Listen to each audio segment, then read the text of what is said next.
ក្នុងមេរៀនថ្ងៃនេះយើងនឹងរៀនបង្កើតរូបភាពបែបនេះដោយប្រើប្រាស់ layer mask ដើម្បីបានរូបភាពដែលមានដូចក្នុងមេរៀនគ្រាន់តែចូលក្នុង field photo បន្ទាប់មក select លើ exposure ហើយ open វាតាម Photoshop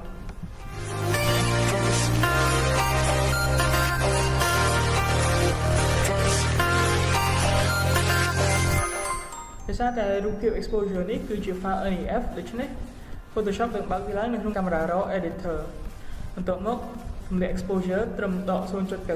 0.90 contrast ដំឡើងដល់ 40 ហើយ vibrance ដំឡើងដល់ 23 បន្ទាប់មក click open image ពេលនេះយើងបានរូបភាពនេះនៅលើ project របស់យើងបន្ទាប់មកគឺ import រូបភាពមួយទៀតឲ្យចូលក្នុង file របស់យើងហើយ select លើរូបភាព dodge and burn នេះទាញវាមកដាក់លើ project Photoshop នឹងបើករូបភាពនេះនៅក្នុងកាមេរ៉ា RAW editor ដែរចំពោះ exposure វិញទម្លាក់ដល់ដក 0.55 contrast ដំឡើងដល់ 36 highlight ដំឡើងដល់ 62 និង vibrance ដំឡើងដល់ 19 បន្ទាប់មកចុច OK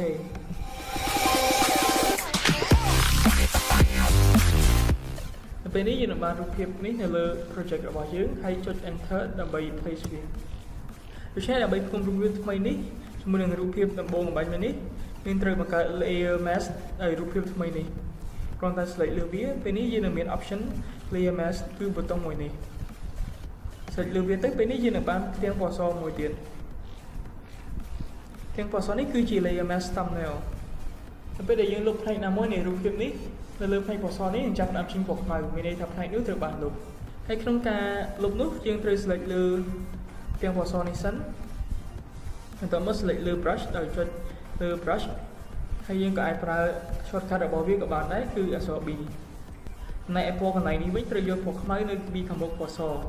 បើមានពណ៌សនៅខាងមុខពណ៌ខ្មៅដូច្នេះគ្រាន់តែចុចលើសញ្ញាព្រុនខាងលើវានេះវិធីមួយទៀតគឺចុចលើអក្សរ X ឥឡូវពណ៌ខ្មៅនៅខាងមុខវាហើយខ្ញុំនឹងចាប់ផ្ដើមយក brush មកផាត់លើរូបភាពរបស់យើងនេះហើយនៅពេលដែលខ្ញុំផាត់ទៅនៅលើផ្ទាំងពណ៌សនេះនឹងចាប់ផ្ដើមចេញពណ៌ខ្មៅ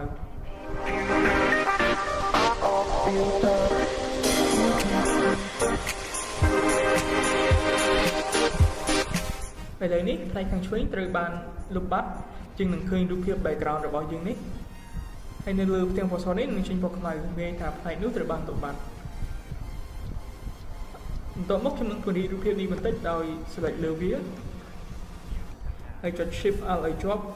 ហើយទាញវាចេញក្រៅឥ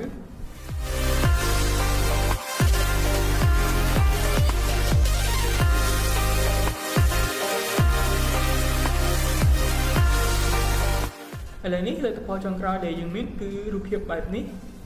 គឺការគុំរូបភាពពីរជួរគ្នាដោយលុបផ្នែកមួយនៃ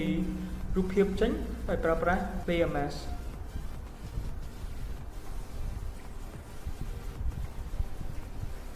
ហើយនៅក្នុង Photoshop យើងនឹងត្រូវការប្រើប្រាស់ layer mask នៅក្នុង project ផ្សេងៗទៀតឥ